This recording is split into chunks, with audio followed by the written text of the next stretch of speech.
Bueno, buenas noches para todos. Abrimos en Hechos capítulo 2. Vamos a seguir considerando.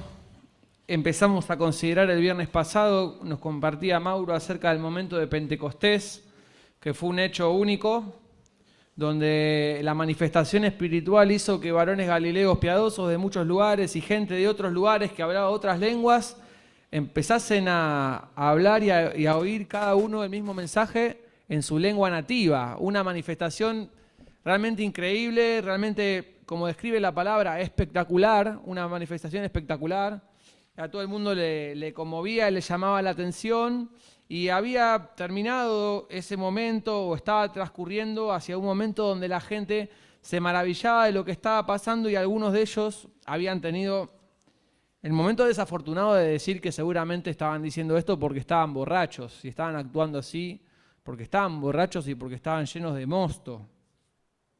Entonces lo que vamos a ver ahora es por parte del apóstol Pedro, un momento donde él los tiene que reconvenir acerca de esto, porque las personas que estaban haciendo esto no estaban hablando de esta manera porque estaban borrachos, ni porque habían ingerido ningún tipo de sustancia que los hubiese alterado, sino que esto era una manifestación espiritual.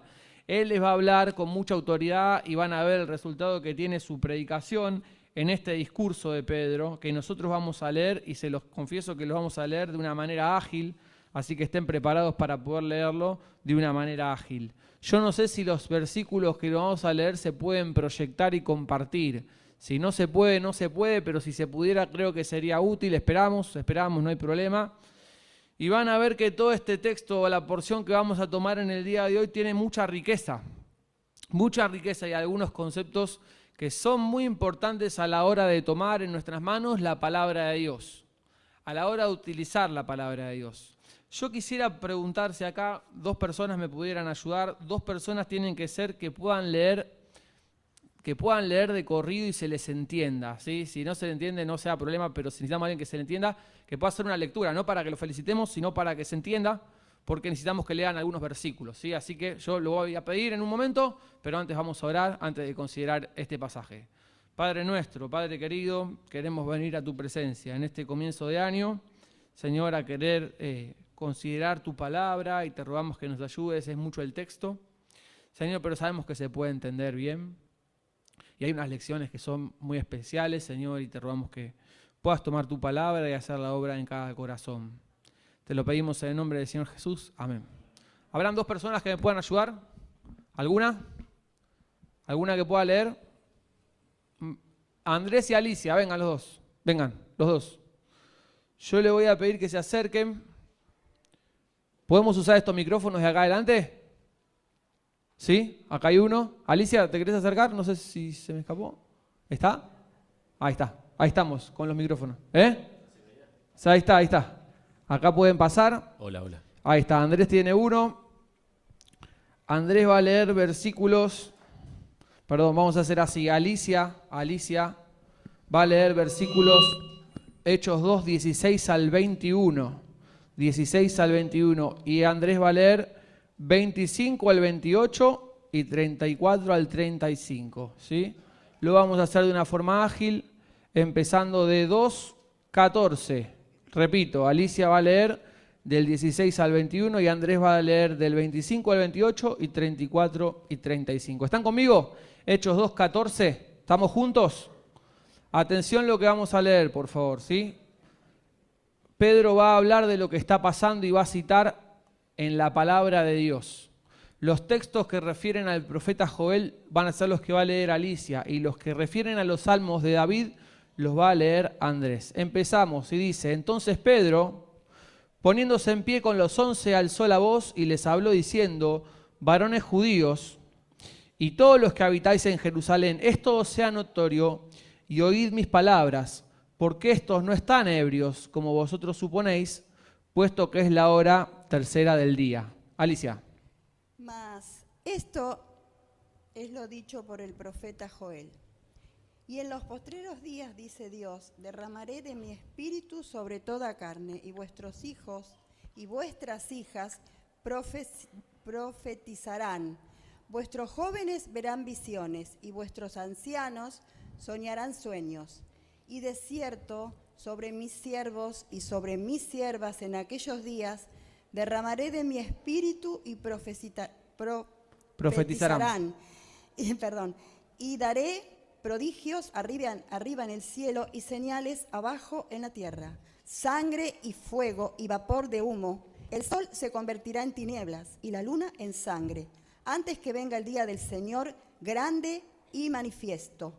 Y todo aquel que invocare el nombre del Señor será salvo. Amén. Varones israelitas, oíd estas palabras. Jesús Nazareno, varón aprobado por Dios entre vosotros con las maravillas, prodigios y señales que hizo Dios entre vosotros por medio de él, como vosotros mismos sabéis, a este, entregado por el determinado consejo y anticipado conocimiento de Dios, prendisteis y matasteis por medio de manos de inicuos, crucificándole, al cual Dios levantó, suelto a los dolores de la muerte, por cuanto era imposible que fuese retenido por ella. Andrés. Porque David dice de él: veía al Señor siempre delante de mí, porque está a mi diestra, no seré conmovido. Por lo cual mi corazón se alegró y se gozó mi lengua, y aún mi carne descansará en esperanza. Porque no dejarás mi alma en el Hades, ni permitirás que tu santo vea corrupción. Me hiciste conocer los caminos de la vida, me llenarás de gozo con tu presencia. Varones hermanos, se os puede decir libremente el patriarca David, que murió y fue sepultado, y su sepulcro está con nosotros hasta el día de hoy. Pero siendo profeta y sabiendo que con juramento Dios le había jurado que de su descendencia en cuanto a la carne levantaría el Cristo para que se sentase en su trono, viéndolo antes, habló de la resurrección de Cristo, que su alma no fue dejada en el Hades, ni su carne vio corrupción. A este Jesús resucitó Dios, de lo cual todos nosotros somos testigos. Así que, exaltado por la diestra de Dios y habiendo recibido del Padre la promesa del Espíritu Santo, ha derramado esto que vosotros ves y oís. 34. Porque David no subió a los cielos, pero él mismo dice: dijo el Señor a mi Señor, siéntate a mi diestra, hasta que ponga a tus enemigos por estrado de tus pies. Sepa pues ciertísimamente toda la casa de Israel que a este Jesús a quien vosotros crucificasteis, Dios le ha hecho Señor y Cristo. Al oír esto se compungieron de corazón todos los que oían y dijeron a Pedro y a los otros apóstoles: varones hermanos, ¿qué haremos? Hasta acá nomás. Muchas gracias a los lectores. Lo han hecho bien. La verdad es un discurso precioso, lleno de enseñanza. La voz de Alicia retrataba un poco los textos leídos del profeta Joel. El profeta Joel había escrito muchísimos años antes. No dice cuántos años antes, ni está la exactitud de en qué momento escribió el profeta Joel, pero estos judíos conocían estos escritos del profeta Joel. Ellos tenían textos, no tenían el canon completo de la Biblia, de todos los textos, pero sí tenían escritos o manuscritos en los cuales ellos consideraban y compartían, y algunos de ellos eran los escritos del profeta Joel, que había escrito mucho tiempo antes. ¿Qué es lo que había dicho el profeta Joel? El profeta Joel va a tener una palabra profética. ¿Qué quiere decir? No eran cosas que pasaban en ese momento, sino que son cosas que pasarían y que incluso van a pasar, y falta para que pasen. Las palabras del profeta Joel van a hablar acerca del futuro, y van a hablar, y entiéndame bien, no del momento en que el Señor nos va a llevar en el rapto y nosotros vamos a desaparecer para ir con Él. El profeta Joel va a hablar acerca de la segunda venida del Señor, cuando nosotros vamos a venir con el Señor en el aire, y los muertos en Cristo resucitarán primero, y todos vendremos con el Señor, y el Señor va a venir a juzgar. ¿Qué es lo que dice acerca de ese momento? Dice: en los postreros días, dice Dios, derramaré de mi espíritu sobre toda carne, vuestros hijos y vuestras hijas profetizarán, vuestros jóvenes verán visiones y vuestros ancianos soñarán sueños. De cierto, sobre mis siervos y sobre mis siervas en aquellos días derramaré de mi espíritu y profetizarán. Eso es parte de lo que estaba pasando en ese momento. Estos que hablaban en lenguas era el texto cumplido, escrito hace tantos años atrás por este profeta Joel. Estos textos los judíos los conocían y se daban cuenta por la palabra de Pedro que esto que estaba escrito hace tanto tiempo se estaba cumpliendo, y que esta gente no estaba hablando porque estaba borracha, sino que estaba hablando por la manifestación del Espíritu. Él le cita estos textos con cosas que pasaban en ese momento y con cosas que van a pasar. Dice: daré prodigios arriba en el cielo y señales abajo en la tierra, sangre, fuego y vapor de humo, el sol se convertirá en tinieblas y la luna en color de sangre, antes que venga el día del Señor. Cosas que pasarán, cosas que no han pasado. Pero ¿qué es lo primero que hace? Citar al profeta Joel. Luego de citar al profeta Joel y estos textos que ellos conocían y demostrarles que se estaban cumpliendo, lo que hace es hablarle del Señor, que no mucho tiempo atrás se había manifestado entre ellos. Dice, varones israelitas, Jesús Nazareno, varón aprobado por Dios, entre vosotros con maravillas, prodigios y señales. Y otra traducción, en vez de decir aprobado, dice varón respaldado por Dios. Varón respaldado por Dios entre vosotros con maravillas, prodigios y señales que hizo Dios entre vosotros por medio de él. Ustedes se acuerdan los milagros que él hizo. ¿Se acuerdan las sanidades? ¿Vieron todo lo que él hizo? Bueno, estas son las manifestaciones que Dios hizo a través suyo. Entonces, no solamente esto se va a constatar con lo que pasó, lo que escribió el profeta Joel, sino que también se va a constatar con el Señor. Y dice que él fue crucificado por el determinado consejo y anticipado conocimiento de Dios. A Cristo nadie lo mató. Él puso su vida. Dice, nadie me la quita, yo pongo mi vida y la pongo para volverla a tomar. Y la profecía se cumplía con el profeta Joel y la profecía se cumplía por Cristo, al cual Dios levantó sueltos los dolores de la muerte por cuanto era imposible que fuese retenido por ella. Y lo que nos leyó Andrés era los salmos de David, el Salmo 16, 8 al 11, textual es lo que está citando Pedro. Y después va a citar otro texto, cuando dice, David dice de él, ¿de quién? De Jesucristo. Veía al Señor siempre delante de mí, porque está a mi diestra, no seré conmovido, por lo cual mi corazón se alegró y se gozó mi lengua, aún mi carne descansará en esperanza, porque no dejarás mi alma en el Hades, ni permitirás que tu santo vea corrupción. Me hiciste conocer los caminos de la vida, me llenarás de gozo en tu presencia. Estos judíos también conocían los salmos. Y yo creo que cuando decía o citaba a David, los judíos se ponían de pie, porque David era un referente histórico de la nación de Israel, así como Moisés.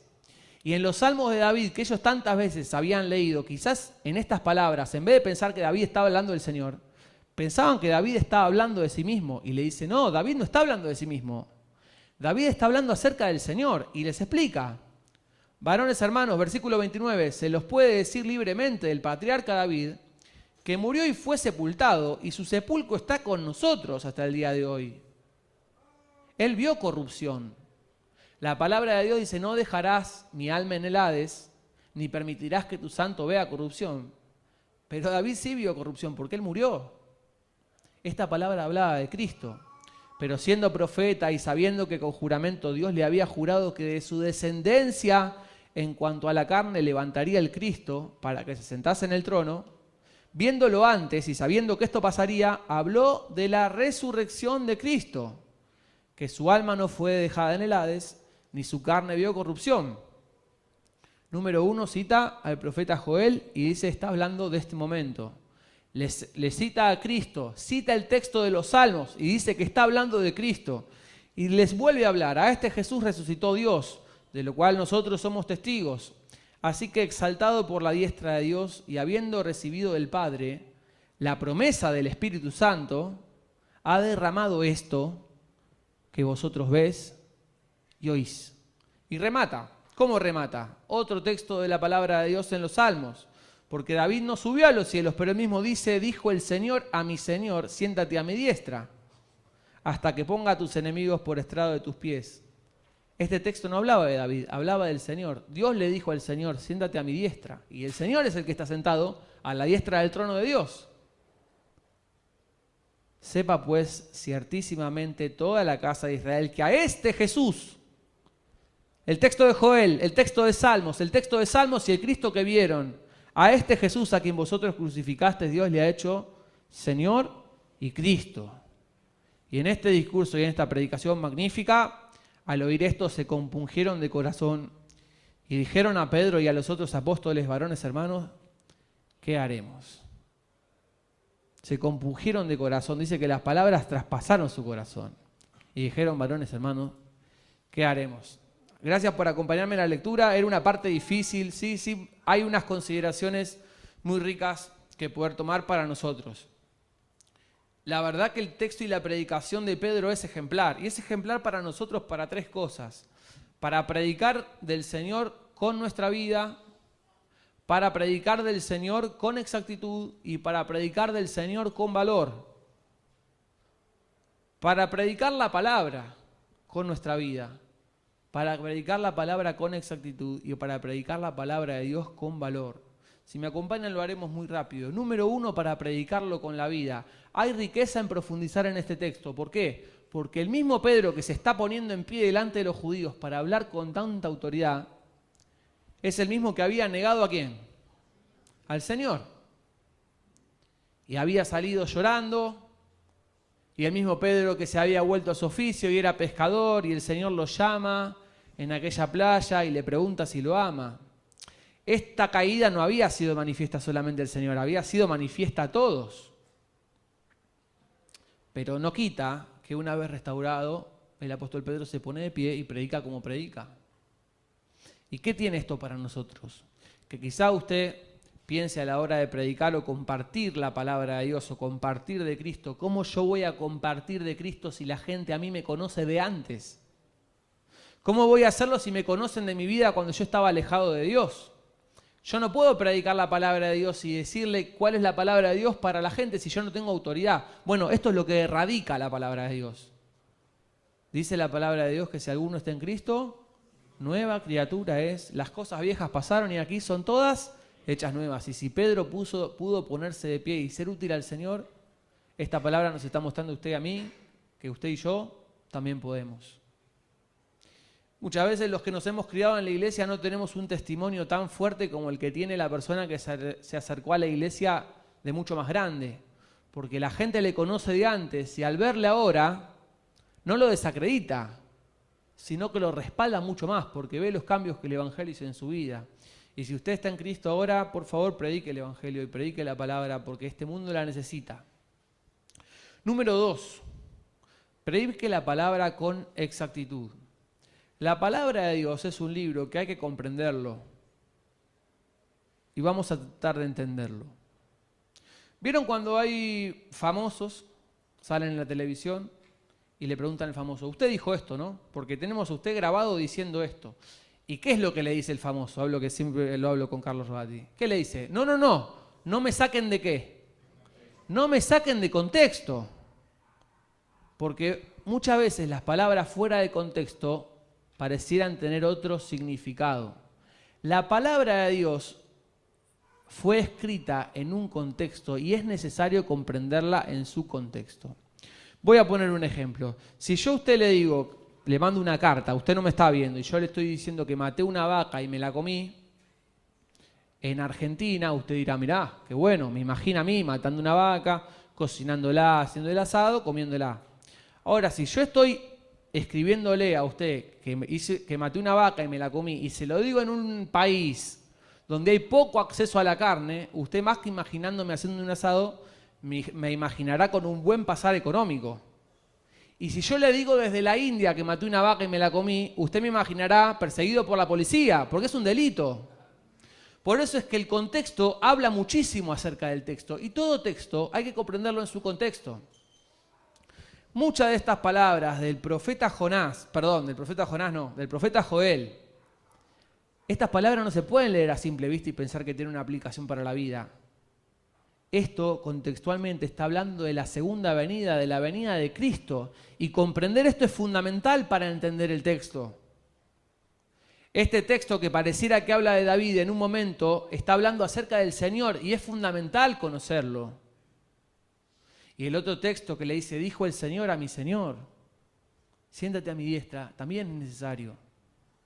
Por eso es que un cristiano bien intencionado quiere acercarse a la Biblia, pero no puede tomar cualquier texto de cualquier manera porque los textos se escribieron en un contexto.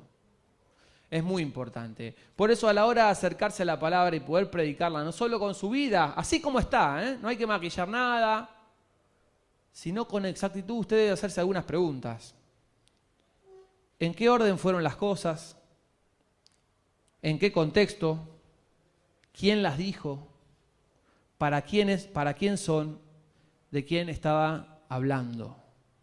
Poder conocer el contexto nos hará poder trazar la palabra de Dios correctamente. Hay un texto de la segunda carta de Timoteo que dice así, lo van a decir conmigo. Procura con diligencia presentarte a Dios aprobado, como un obrero de que no tiene de qué avergonzarse, que utiliza bien la palabra de verdad. Procura con diligencia, quiere decir es algo urgente para hoy. Presentarte a Dios aprobado como un obrero de que no tiene de qué avergonzarse. ¿Por qué? Porque utiliza bien la palabra de verdad.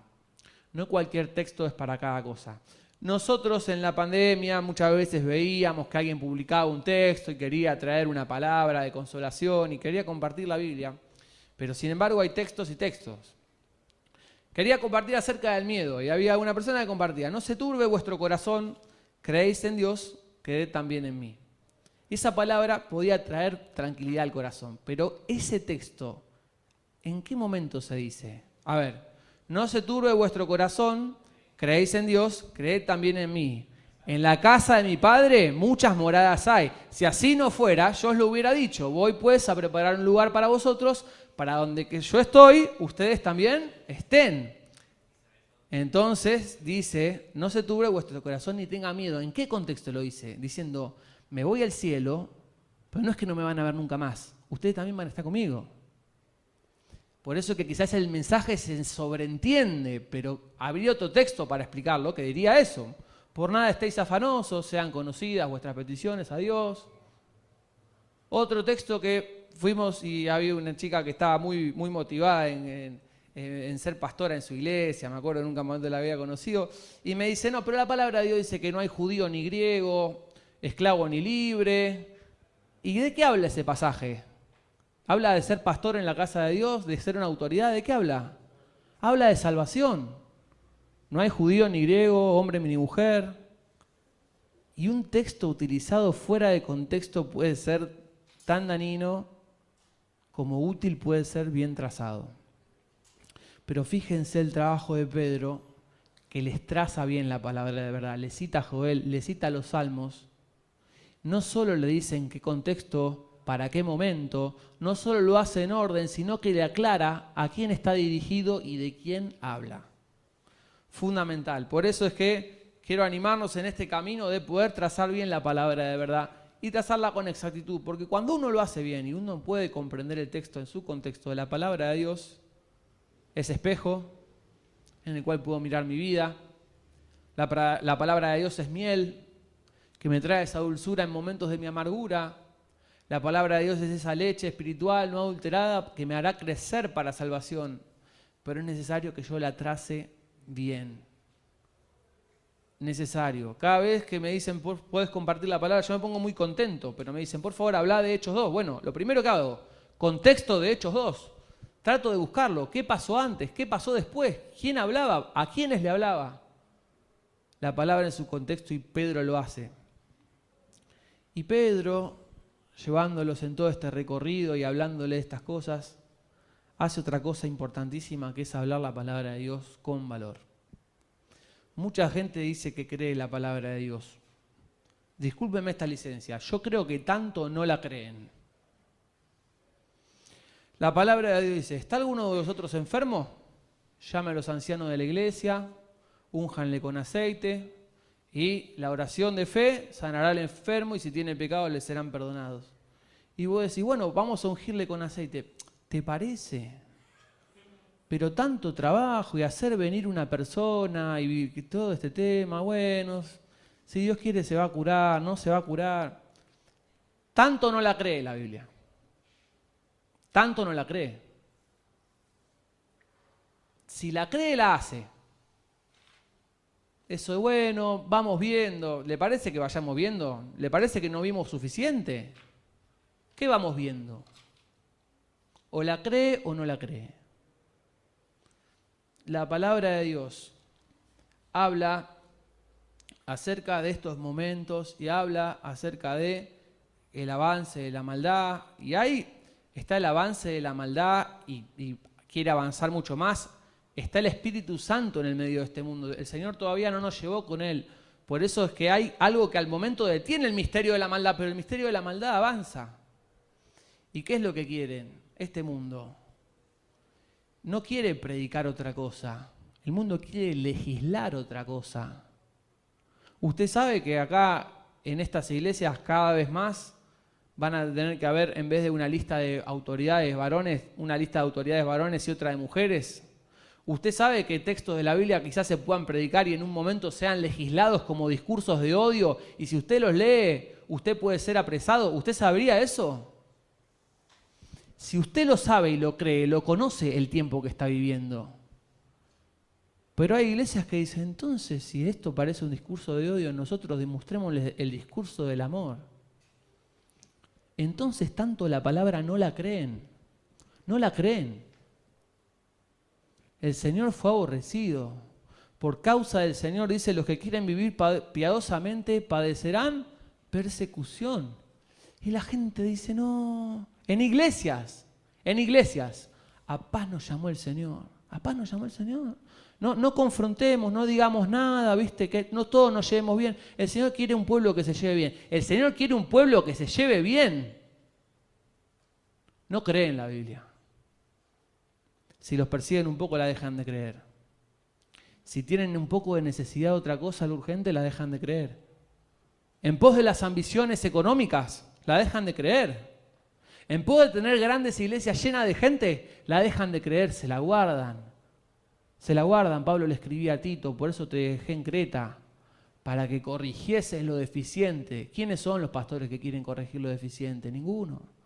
A paz nos llamó Dios, a paz nos llamó Dios. La palabra de Dios y los hombres de Dios, y lamento decir que las iglesias están llenas de cobardes. Y lo digo con el pesar en mi corazón, No lo estoy diciendo ni para señalar, ni para nada más. Pero hay gente que dice creer la Biblia, pero no la cree. Porque si la creyera, actuaría distinto. No está dispuesto a perderse nada. No está dispuesto a sufrir nada. La palabra de Dios, en uno de mis pasajes favoritos, dice, el amor de Cristo nos constriñe, nos controla, pensando esto, que si uno murió, entonces luego todos murieron. Y hay pocas personas que están dispuestas a morir. Nosotros no nos toca dar nuestra vida físicamente, pero sí nos toca perdernos cosas. Nadie está dispuesto a perderse nada. Nadie está dispuesto a la confrontación, tanto no la creen. La confiesan con los labios, pero niegan la eficacia de la palabra de Dios. Como hemos hablado, no retan a los hijos, no los instruyen, no les dicen, porque ellos creen que la palabra de Dios es un mensaje lindo, pero no están dispuestos a vivirla. Pero predique la palabra de Dios con el valor que la predicó Pedro. Predique la palabra de Dios bien trazada, con su vida, sabiendo que ella es verdad. Y vamos a ver lo que Dios puede hacer. Y le voy a comentar algo. En Hechos vamos a ver la manifestación del Espíritu Santo. Manifestaciones espectaculares. Las manifestaciones del Espíritu Santo en la iglesia están íntimamente ligadas con la palabra de Dios. Ninguna manifestación espiritual está por fuera. Ninguna manifestación espiritual contradice la palabra de Dios. Todas van con la palabra de Dios. Y si usted cree la palabra de Dios, si usted la traza bien y la entiende, y usted se aferra a la palabra de Dios con toda su fe, ahí vendrán los milagros que Dios hará en medio de nosotros. ¿Creemos que si oramos por los enfermos Dios los puede sanar? ¿Creemos eso? ¿Creemos que si dos de nosotros se ponen de acuerdo en cualquier cosa que pidieran, les será hecho por el Padre? Por supuesto que estamos sujetos a la voluntad, pero a veces con el tema del vamos viendo, no sé qué tenemos que ver, no sé qué tenemos que esperar. Hay gente que te dice, sí, yo la creo, pero ¿sabes con lo que te dice con su vida? Que verdaderamente no. Hace varios años nos juntamos en este lugar. Me acuerdo que teníamos las reuniones por la mañana y nos juntamos por la tarde, pero no en el centro deportivo, nos juntamos en este lugar. Y ahí empezaron a hablar acerca de personas, gracias, que habían entregado su vida al Señor. Y habíamos recordado a Ángel Bonatti, y habíamos recordado a gente que entregó su vida al Señor, gente que yo le llamo ilustre. Y me acuerdo que en ese mismo lugar agarré y dije, hermanos, ¿hasta cuándo vamos a seguir hablando de los grandes hombres y mujeres de Dios, recordando a Ángel Bonatti? Porque el deseo que cuando nuestros hijos crezcan y nuestros nietos crezcan, para mirar atrás no solamente vean a Ángel Bonatti, espero que nos vean usted y a mí. Espero que nos citen a nosotros, no para gloria nuestra, para ver lo que Dios hace con un hombre y con una mujer que se entregan con toda su fe en la palabra de Dios. que se entregan a servirle, que se entregan a vivirle, que se entregan a morir. A morir. El camino del Señor no fue buscando cada vez más gloria, el camino del Señor fue hacia abajo. Fue hacia abajo. Pero si usted predica la palabra de Dios con su vida, y la predica con exactitud, y usted la cree con toda su fe, y la predica con valor, ahí estarán los milagros del Señor. Y podemos poner toda nuestra confianza en Él para contar todas sus obras. Pero se requiere valor. Hermanos, si no estamos viviendo para esto, ¿para qué estamos viviendo? Si nuestra vida no es para vivir por la palabra, sin reservas, ¿para qué es? ¿Para qué es? ¿Usted le gustaría ver los milagros de Dios? ¿Le gustaría o no? Yo también. El Señor está esperando a los hombres y mujeres que creerán en la palabra de Dios con valor, con todo su corazón. La creerán y creerán que ella es verdad, ayer, hoy y por los siglos. ¿Lo cree así? Que así sea. La palabra del Señor es eterna y es poderosa. Está vigente. No ha cambiado. Por más que los demás vuelvan atrás, por más que los demás la vivan a medias, nosotros queremos vivirla en verdad. Y yo quiero ver la manifestación de Dios, porque para esto estamos puestos y para esto estamos aquí. Espero verlo en su familia, espero verlo en la mía, esperamos verlo en nuestra iglesia, esperamos ver las sanidades, los milagros, las puertas abiertas y creerlo de todo corazón. Esto que le voy a comentar, por supuesto que está hablado con las autoridades de la iglesia y con todo. El martes tendremos nuestra reunión de acción de gracias en este lugar, Dios mediante. Yo tengo el deseo de proponerle esto. Cuando una persona ayuna y hace ayuno, es bueno que no lo diga, que lo haga para sí mismo, no lo diga. Pero el martes vamos a venir a este lugar a agradecer y también vamos a orar en la palabra de Dios. Si usted quiere hacerlo en su casa, hágalo. Si la jornada laboral impide que usted ayune en cuanto a comida, trate de estar en comunión con el Señor de una forma que no lo ha estado en estos días y vengamos de esta manera a agradecer al Señor por su palabra y venga de esta manera a alabar al Señor por su palabra y vamos de esta manera a pedir al Señor por su palabra. ¿Queremos la intervención de Dios en nuestra iglesia? ¿La queremos? ¿La creeremos con el valor de Pedro? Que así sea, hermanos, que así sea. Predicarla con nuestra vida, tal y como es. Es la vida que ha ganado el Señor. Predicarla con exactitud, como un obrero que no tiene de qué avergonzarse, que predica bien la palabra de verdad y predíquela con valor. Para cerrar, 2 Timoteo capítulo 3, simplemente leemos y terminamos.